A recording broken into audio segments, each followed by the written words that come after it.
Antideportiva. Románticos y apasionados de la NFL. Hola, hola, ¿cómo están románticos y apasionados de la NFL? Buenos días, buenas tardes, buenas noches a la hora que nos escuchen o nos vean. Mi nombre es Tony Ramiro y saludo con mucho gusto a mis bros de Conducta Antideportiva en esta mesa virtual. ¿Cómo estás, mi querido Don Fredo? Saluda a tus románticos. Buenas noches, amigos, un gusto saludarlos. Un fuerte abrazo. Buenas noches. Excelente. ¿Qué hay de ti, mi querido Pepe Aguilera? ¿Cómo estás? Saluda a tus apasionados de la NFL. Hola Marco, hola Fredo, ¿cómo están? ¿Todo bien por acá? Saludando a la bandita, buenas noches. Me da muchísimo gusto, queridos, me da muchísimo gusto que estemos aquí, que estemos listos para comenzar este podcast. Antes de comenzar el programa me gustaría expresar mi emoción respecto a mi Brock Purdy de toda la vida, ya que Kyle Shanahan, si no me equivoco, el día de hoy o el día de ayer, comentó que nuestro quarterback va a poder empezar a lanzar la semana que viene, después de la lesión que tuvo en la final de conferencia pasada contra las Águilas. Entonces, esta noticia me da mucha emoción y quería expresarla en este programa. Sin más preámbulo, sin más preludio mareador, vámonos por partes, como dijo el descuartizador. El día de hoy en Conducta Antideportiva les traemos lo siguiente. Después de la revelación de la sede del Super Bowl 60 y de la sede del draft de la NFL 2025, les traemos algunos comentarios al respecto. En este sentido, te cedo la palabra, mi querido Pepe Aguilera. Adelante. ¿Qué onda, amigo? ¿Cuál es tu pregunta? Pues dame tus comentarios al respecto de esta sede del Super Bowl 60 que va a ser en el Levi's Stadium de nuestros San Francisco 49ers, la sede del Draft 2025 que será en Green Bay. Entonces, me parece que son pues dos ciudades interesantes, sobre todo la primera, porque pues no está en San Francisco, está en Santa Clara. Entonces, eso desde ahí creo que suena, a ver, ¿qué va a pasar ahí, no? En sus alrededores, por ejemplo. A ti que te encanta la geografía, que eres una persona muy letrada en ese sentido, entonces sería muy bueno escuchar tus comentarios al respecto. Y por el otro lado, Green Bay, que ha sido como Kansas City, ciudades un poco olvidadas, sobre todo por la cuestión turística, no tanto por la parte en los deportes, pero sí por la cuestión turística. Entonces, que están queriendo levantar la mano. Con mucha historia las dos ciudades, pero no tan llamativas como por ejemplo Las Vegas o Nueva Orleans, que aunque el estadio es muy viejo, pues es una ciudad de mucha música, de mucha fiesta, de mucha algarabía. Entonces, pues adelante, mi querido Pepe. Sí, amigos. Para empezar, la sede del Super Bowl 60 en San Francisco me llama mucho la atención, puesto que se estaría presentando una década después del Super Bowl 50 en la ciudad. Me llama la atención también porque en Occidente somos muy dados a recordar mucho los eventos con números cerrados. Entonces, tener el Super Bowl 50, el Super Bowl 60 en esta ciudad, pues me parece representativo porque pues habla de lo que es la ciudad de San Francisco para la NFL. Pero también considero que este movimiento va un poco como para pagar las luminarias que se llevaban los Raiders hacia Las Vegas, ¿no? Con esto el área de la Bahía queda sin una rivalidad fuerte en su momento y un poco ajena a eventos de este tipo. Entonces considero que es un poco como retribuir la mudanza de la Bahía hacia Las Vegas con el equipo que se queda, que es San Francisco, ¿no? Entonces, no olvidar ese mercado, el mercado del oeste entre Los Ángeles y Seattle. Por otro lado, en cuanto a la sede del draft del 2025, Green Bay, también me llama la atención este movimiento porque se da después del trade de Aaron Rodgers a los Jets, ¿no?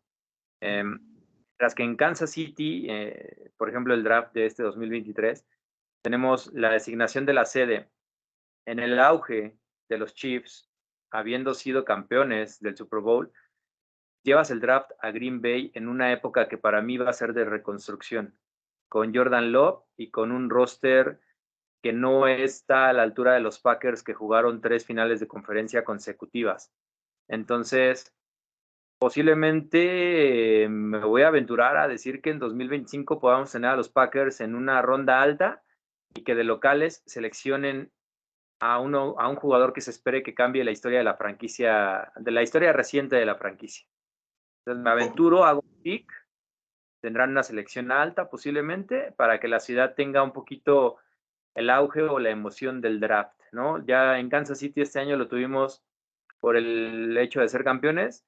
A Green Bay no creo que lleguen a esas condiciones y sí debe de haber alguna emoción. No considero que haya una emoción de Green Bay seleccionando en ronda 12, en pick 12, pick 13, ¿no? O sea, considero que Sí, debe haber un claro. poquito más de Y emoción. bueno, en mi opinión... Perdón, se cortó un poquito. Termina la idea. ¿Qué pasó, Pepe? Nada, amigo, adelante. No, digo que en mi opinión, creo que estoy de acuerdo contigo. Me encanta la idea a mí del Super Bowl 60. Que sea en casa, sobre todo en nuestros 49ers. Como lo acabas de mencionar, cuando el estadio fue nuevecito, ¿no? Le dieron el Super Bowl 50. Lo único que no me gusta es, reitero, lo dije hace un momento, no será en San Francisco, sino en Santa Clara, California, que es aproximadamente 1 hora y media de San Francisco.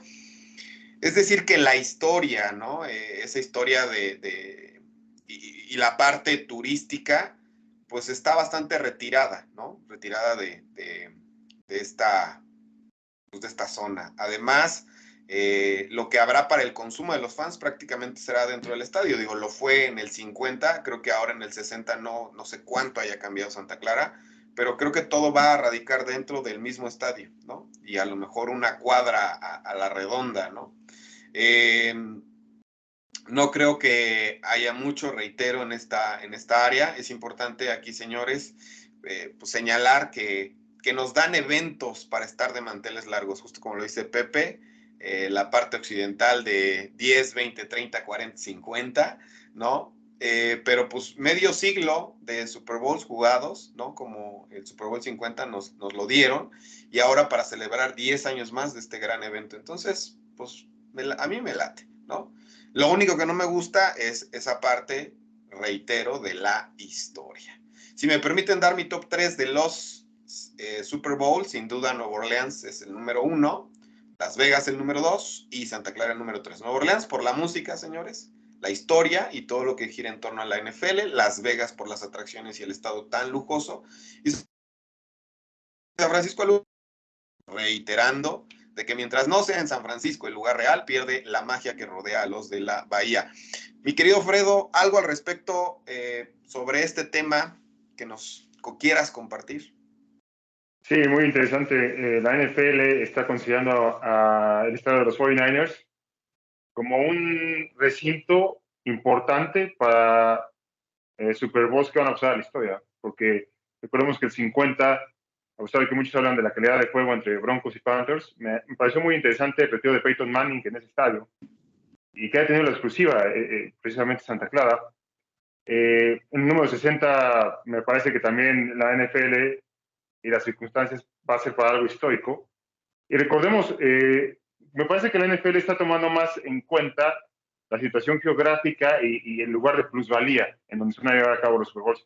Ya no es como el Super Bowl 40 que se llevó en Detroit, no sé si recuerden, entre los Steelers y los Seahawks. El Super Bowl 40 se llevó en el Ford Field. El Super Bowl 30 se llevó en Glendale, entre Steelers y Cowboys.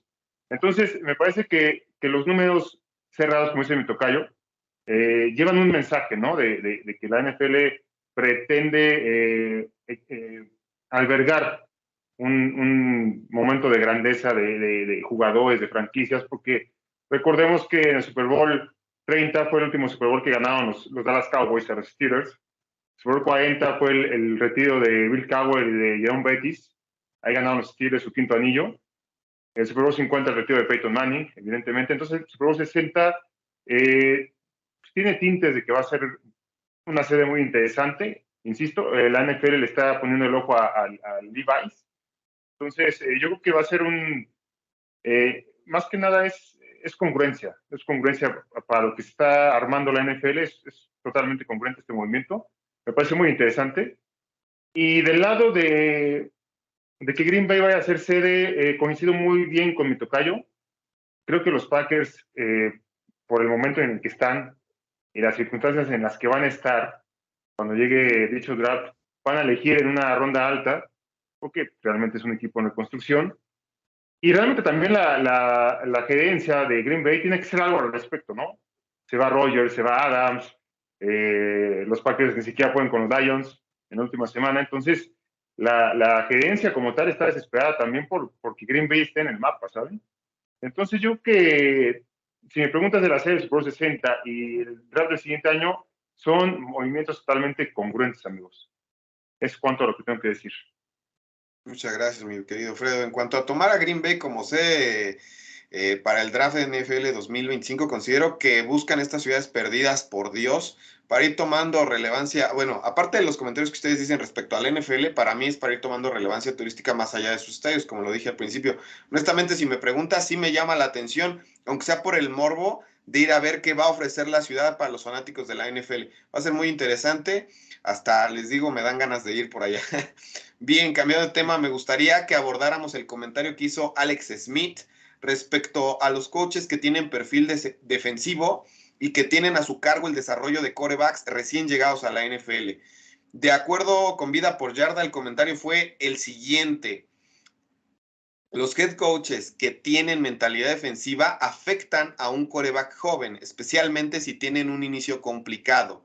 Robert Saleh, eres una gran mente defensiva, pero no tienes idea de cómo desarrollar a un quarterback. El coordinador que contrataste no ha llamado jugadas nunca y eso hace la diferencia. Y por mucho que creas para desarrollar un quarterback joven, simplemente no lo estás. Eso dijo nuestro Alex Smith, ex quarterback de San Francisco, Kansas City y Washington Football Team, sobre Robert Saleh, head coach de los New York Jets, y el caso de Zach Wilson. ¿Qué podemos ver en este mensaje tan directo y contundente, mi querido Pepe? Pues la verdad, el resentimiento que tiene contra los San Francisco 49ers, amigo. Coincidencia o no, Robert Saleh fue coordinador defensivo de los Niners. Y Alex Smith fue seleccionado a los Niners por un head coach de corte defensivo como Mike Nolan. Después llega Mike Singletary, que también era defensivo, y Alex Smith era un bust por la posición en la que había sido tomado en el draft. Y es hasta que llega Jim Harbaugh en el que toma relevancia Alex Smith, pero no tanta, ¿no? Un año, y ya después Colin Kaepernick se hizo de las riendas por lesión, sí. Rompió la regla no escrita de no hacer un cambio de titular por... Pues se va en trade a Kansas City y ya es cuando, con la continuidad de Andy Reid, pues toma relevancia Alex Smith. Me molesta mucho, siendo aficionado a la NFL y del deporte. Es decir, respeto a Alex Smith por el hecho de casi perder la vida, las operaciones que tuvo y demás, pero yo considero que una tragedia no te debe de convertir en una voz autorizada de la NFL, ¿no? Sobre todo porque si decimos algo en contra de Alex Smith, el que se va a ver mal va a ser uno, ¿no? Y lo que yo quiero decir en este sentido es, voy a verme mal,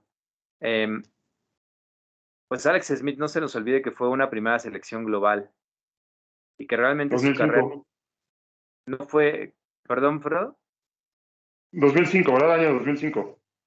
2005, el mismo de Aaron Rodgers. No, no, sí. No fue lo que se esperaba del prospecto que era. Entonces, el hecho de la tragedia que le sucedió ahora le da esta voz, ser esta voz autorizada, como a lo mismo posiblemente sea Damar Hamlin, ¿no? A los gringos y a los seres humanos nos gusta mucho revalorizarnos después de la desgracia, en convertirse en voces autorizadas. Entonces, siento que no debería de ir el comentario porque es directamente hacia los Jets. Y al menos los Jets están haciendo un cambio. Robert Saleh está haciendo un cambio. Hay otra franquicia del mismo que son los New England Patriots, pues que están en el mismo caso con Mac Jones. Y Bill Belichick también es un head coach de corte defensivo. Pero como es Bill Belichick, nadie dice nada, ¿no? Y tampoco es un quarterback que digas, uy, qué desarrollado está Mac Jones. O sea, claro que no. Pero como en los Jets sí cortaron caja y dijeron adiós Zach Wilson, pues por eso decimos, ay, reconociste la derrota de no desarrollar bien a un quarterback, ¿no? Y yo considero que está mejor reconocer la derrota y cambiar página que aferrarte con un tercer año con un Mac Jones, por ejemplo. Entonces, en ese sentido sí siento que es un ataque directo al pasado de los 49ers de Alex Smith y de haber sido seleccionado él por un coordinador defensivo como Mike Nolan, después haber sido tomado por Mike Singletary y que a su media carrera ya fue que llegara Jim Harbaugh, un ex quarterback, a rescatarle un poco la carrera. Entonces, no me gustan las voces autorizadas que surgen de la tragedia. Y Claro. pues, un comentario sobre Alex Smith, amigos. La verdad, no le encuentro sentido más que ponerse en el mapa con algo. Muchas gracias, mi querido Pepe. Grandes comentarios. ¿Qué dices al respecto, mi querido Don Fredo? Pues que coincido plenamente con mi tocayo, como siempre. Creo que es totalmente fuera de lugar lo que dice Alex Smith. Creo que nos ha demostrado la liga, la NFL como tal, que es muy relativo y muy circunstancial, ya seas coordinador defensivo, ofensivo, y agarres las riendas de una franquicia y lleves a cierto quarterback al estrellato. Me parece que eso hay que pues, pensarlo, hay que meditarlo. Yo creo que realmente, pues por ejemplo, tienes el caso de Philip Rivers, que estuvo muchos años con Knock Turner, ¿no?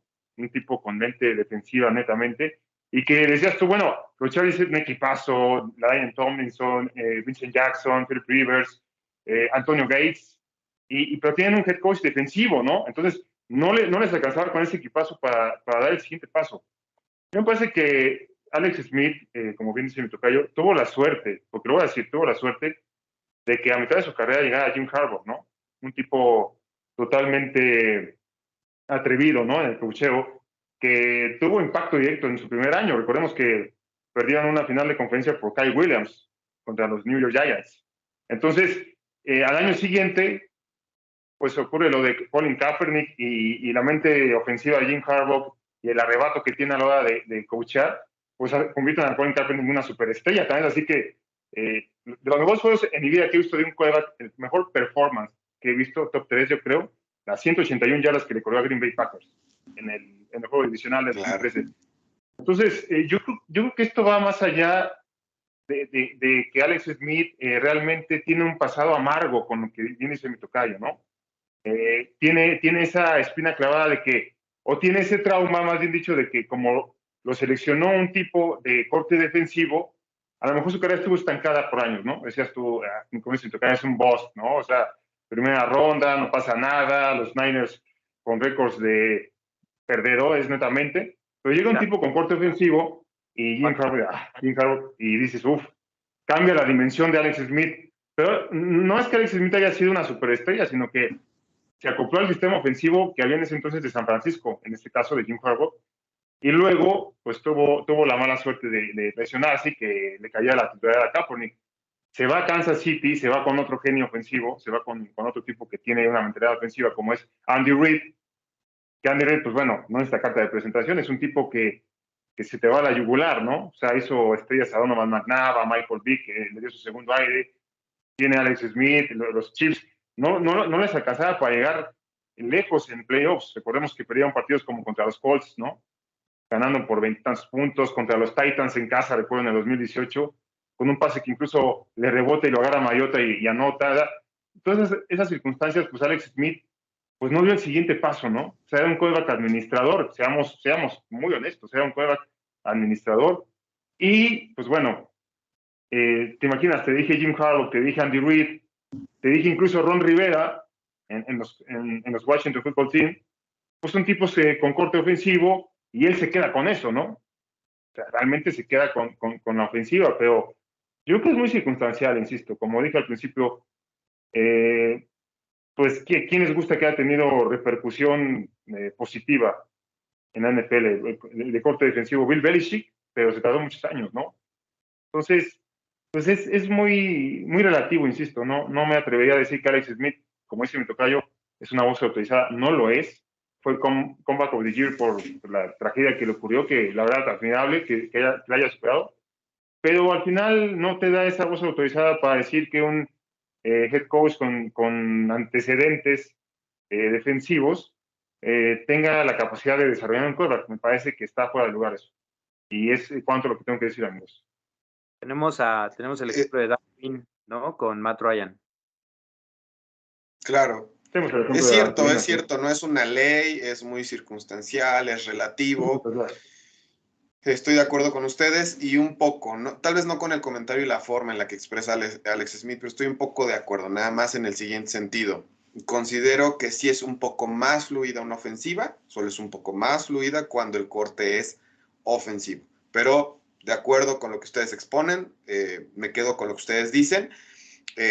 Y solamente un poco de acuerdo, no en la forma en la que expresa y como dicen ustedes, en ser esta voz autorizada, pero sí considero que a veces es un poco más fluida este trabajo ofensivo. Para ir finalizando el programa, nos gustaría hablar un poco de James Nathaniel Brown, mejor conocido como Jim Brown, quien nació el 17 de febrero de 1936 en St. Simons, Georgia, y falleció el pasado 18 de mayo de 2023 en Los Ángeles, California, a los 87 años de edad. Señores, bien vividos, bien bebidos, bien comidos y bien gozados. Sin duda una leyenda de la NFL, activista, defensor de las llamadas minorías, digo llamadas, o bueno, sí, digo llamadas, pero no estoy muy de acuerdo con el término y no estoy de acuerdo con ese término de llamadas minorías, no me gusta. Pero bueno, así se le dice, pero ese tema es para otra ocasión. Jim Brown se retiró a los 30 años en la cima de su carrera. En ese momento estaba filmando una película llamada The Dirty Dozen. 1966. Sinceramente fue un dato que me sorprendió, sobre todo en el momento en el que se encontraba en su carrera. Honestamente no lo sabía. Ahora que estuvimos hablando de este personaje en el chat de Conducta Antideportiva, de los románticos y apasionados de la NFL, pues me puso a leer un poco sobre él y este dato me sorprendió y lo quise mencionar. Brown fue seleccionado en 1957 en la primera ronda del draft. Jugó para los Cleveland Browns durante 9 temporadas, del 57 al 65. Corrió para 12,362 yardas y promedió 5.2 yardas por acarreo durante su carrera. Además, llevó a los Cleveland Browns al campeonato de la liga y ganó el título en 1964. En aquel entonces, todavía no comenzaba la era del Super Bowl. Si no, los Browns entrarían en la lista de los equipos campeones, señores, aunque usted no lo crea. Otros datos que resaltan son que fue nombrado 3 veces MVP y 3 veces MVP y Pro Bowler durante toda su carrera. En 2002 fue nombrado el mejor jugador de fútbol americano de todos los tiempos por Sporting News y en 2020, en la celebración de los 100 años de la NFL, fue seleccionado para el equipo de todos los tiempos. Sin duda, un gran referente de este bello deporte y que su huella en el fútbol quedará sellada para la historia. Antes de ceder la palabra a mis compañeros, aquí lo escucharon primero, señores. Aquí, Jim Brown será la portada del Madden 24. No tengo pruebas, pero tampoco dudas. Adelante, mis queridos amigos. Quien gusta participar hablando sobre James Nathaniel Brown. Algo bonito de los Browns, ¿no? La verdad, Sí. una institución que realmente no merecería estar en la NFL. Ojalá y hubiera descenso como en el fútbol, para que los Browns y los Lions quieran y darle oportunidad a mejores franquicias. Pero, pues, qué bueno que dentro de toda la basura que hay en Cleveland resalte el nombre de Jim Brown. Que bueno, nada más para agregar a todos los datos que diste, Marco, recuerdo bien en algún momento de mi vida haber escuchado que fue líder corredor en 8 de esas 9 campañas que bien mencionas. Entonces es un dato brutal. Podemos decir o suponer, porque no nos consta, es que la NFL de esos tiempos jugaban contra el lechero, el granjero, ¿no? Otras cosas. Cascos de cuero, ¿no? Cascos de cuero. Cascos de cuero. Pero bueno, al final también era un deporte más violento, ¿no? Y claro, dominar, sin tanta regla. sí, y dominar el emparrillado con 5.2 yardas por acarreo, o sea, ya las quisieran Najee Harris, ¿no? Sinceramente. Sí, es Sí, la percepción del fantasy, ¿no? El fantasy te hace amar a jugadores que no son eficientes como James Conner, como Najee Harris, como, Austin Eckler. o como Austin, Austin Eckler. porque, pues bueno, ahora ya los running backs también reciben pases, ¿no? Y esa En zona dualidad de roja. aficionados. Pero si nos vamos a la NFL de la vieja escuela, no olvidar que los Browns ahora con Nick Chubb parece que son una institución que mantiene ese tipo de perfil en sus corredores, ¿no? Es Y correcto, es correcto. siempre con el recuerdo de Jim Brown. Entonces, líder corredor en 8 de sus 9 campañas, sexto en el dato histórico sobre los touchdowns terrestres. O sea, no puede ser posible que hace 60 años se retiró y siga en el top 10, ¿no? de ciertas. Sí, brutal, brutal. Sí, eso es brutal. Y por ahí recuerdo haber leído en algún momento que también era un superatleta, jugaba básquetbol. Sí, Entonces, a mí ese tipo de jugadores me encantan y que le den nombre a la NFL, sobre todo en aquellas épocas, pues me parece loable. Entonces, descanse en paz el buen Jim Brown. Una buena noticia para la basura de institución que son los Browns.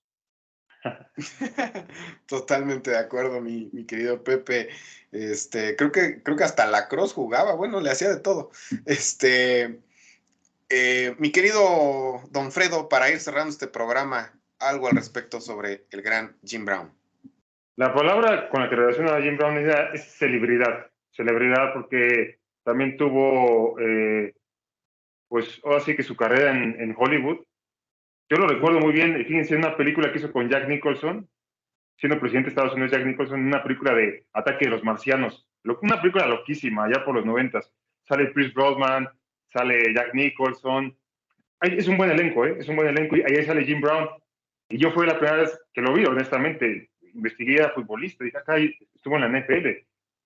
Y luego te pones a indagar, te pones y bueno, Jim Brown, como dice mi tocayo, yo creo que los números hablan por sí solos. Pionero en el estilo de juego terrestre, definitivamente. Si tú hablas de la posición running back en la NFL, tienes que hablar de Jim Brown. O sea, Jim Brown patentó esa posición. Que, como bien dicen, o sea, sus números lo avalan y sigue vigente después de 60 años de que se retiró. O sea, el tipo realmente lo que hizo en la NFL, porque recordemos, o sea, la NFL antes no era de slot, no era de pases a tu corredor, no era esa NFL, era de acarrear violentamente, era de machacar. Esa era la NFL de los 60, 70, 80, por ahí los 90. Jim Brown me parece que está en la posición de Walter Payton, de Barry Sanders, de Emmitt Smith. Está entre esos grandes, ¿eh? Está entre esos grandes, definitivamente. Y mi tocayo, Emmitt Smith no tanto, pero yo sí, no, Emmitt Smith pues le tocó en los 90, ¿no? Cuando ya empezó como que la NFL a cuidar un poco el negocio, ¿ves? Pero en los tiempos de Jim Brown, Tom Brady de los corredores, güey. Emmitt Smith, sí, definitivamente. Con más Sí de lo 20. sacaríamos de Walter Payton y Barry Sanders, lo sacaríamos. Me quedo con Walter Payton, número 1, Barry Sanders y Jim Brown. Me quedaría con esos 3 quarterbacks que, como les dije anteriormente, patentaron la posición de corredor, pero un corredor nato que machacaba, ¿no? Que machacaba a las defensivas. Y basta con solo ver su porcentaje de yardas de por vida, ¿no? Por acarreo. Entonces, creo que lo que hizo Jim Brown es un antes y un después en la posición de corredor. Y saben ustedes muy bien que es mi posición favorita. La posición de running back para mí es mi posición favorita. Es como te digo, es mediar, es la balanza de la ofensiva. Si tienes un corredor que sea capaz de machacar a tus rivales y dejar sentada a la ofensiva rival, consumiendo tiempo mediante acarreos y desgastando a la defensiva, pues, para mí eso es fascinante. Entonces, hablando de Jim Brown, particularmente, te repito, mi querido Marco Tocayo, es un antes y un después en la posición de running back. Es el pionero, insisto, del ataque terrestre, como lo conocimos. Tú puedes ver un video de cómo jugaba el Jim Brown, era bestial. Puedes ver un video de cómo jugaba Walter Payton, bestial. Un video de Barry Sanders, bestial. Que quizás de los tres, el que mejor le fue a Walter Payton porque tuvo su anillo, ¿no? En el Super Bowl 20, en Nueva Orleans contra los Patriotas. Fueron los que fue una humillación, 46-10 quedaron. Y desafortunadamente Walter Payton no pudo anotar en ese partido. Pero de los tres que les acabo de mencionar, yo que a Walter Payton le fue mejor. Jim Brown estuvo en los cafés, digo. Y Barry Sanders, recordemos que siempre fue muy cuestionado por la prensa en los 90 de que no se salía de los Detroit Lions, ¿no? Que era un talento excepcional, pero que nunca se salió de los Lions de Detroit. Entonces, yo creo que es fascinante no medir a los jugadores por los anillos, ¿ves? Porque creo que es un grave error, ¿no? Es un grave error medir a los jugadores por anillos. Yo los mediría por el performance y por la, ¿cómo te puedo decir? Por la herencia que dejaron en el fútbol americano. Jim Brown, Walter Payton, Barry Sanders son de ese corte, amigos. Entonces, yo qué es lo que tengo que decir al respecto de Jim Brown, que descanse en paz, la verdad es que una absoluta leyenda. Muchas gracias, mi querido Fredo, muchas gracias, mi querido Pepe, sin duda grandes aportaciones y sí, una gran leyenda. Perdón, mi querido Pepe, ¿querías decir algo? Sí, te interrumpí, hermano, perdóname. No, si fuera por los anillos, Sonny Michel es más que Walter Payton. Exacto. Sí, por supuesto. Totalmente de acuerdo. Y digo, para cerrar, creo que no tiene mucho que ver con Jim Brown, pero creo que de estos últimos, a lo mejor me va a ganar lo romántico y apasionado de este programa, pero creo que de estos últimos corredores de esa pues vieja guardia que intentaban machacar y que aguantaban, pues estaba Frank Gore, que duró bastante su carrera, y todavía por ahí podríamos tal vez meter a Marshawn Lynch, que tampoco dudaba en golpear e ir directo a romper, etcétera. Perdóneme. Steven Jackson de los Rams. Así es. Sean Alexander, ¿no? De los Seahawks. Sean Alexander. Por mencionar solo algunos que ya son más recientes y que todavía golpeaban y no tenían miedo de lastimar a nadie. Pues, queridos amigos, creo que fue un bello programa, un gran programa. Si no hay nada más que agregar, ustedes me dicen si nos vamos despidiendo. Claro, Marco, muchas gracias a todos por escucharnos, a ustedes también por estar aquí presentes en la plática, mis queridos hermanos. Pues nos vemos la siguiente semana y Go Niners, as always. Go Niners. Despídase, mi querido Fredo, de sus románticos y apasionados de la NFL, por favor. Mi querido Tocayo, mi querido Marco, como siempre un placer, un gusto verlos, interactuar con ustedes, la verdad es de lo mejor que me puede pasar en la semana. Muchas gracias a los que nos escuchan, a los pocos o muchos, muchas gracias igualmente. Y ya cada vez más cerca, el 8-9 de mis New England Patriots. Ya no puedo esperar más. Vámonos, que aquí espantan. Vámonos. Todo tiene su final. Nada dura para siempre. No olviden seguirnos en nuestras redes sociales. Por favor, nos encuentran como Conducta Antideportiva en Facebook, YouTube, Instagram y TikTok. Recuerden que este último a cargo de Paloma Boiso con su sección Anti-Popcorn. Además, nos encuentran como Antideportiva 1 en Twitter. A nombre del staff de Conducta Antideportiva se despide el más romántico de románticos de la NFL y de este bello equipo, Tony Ramiro. Gracias, señores, y hasta la próxima. Chao, cuídense. Buenas noches.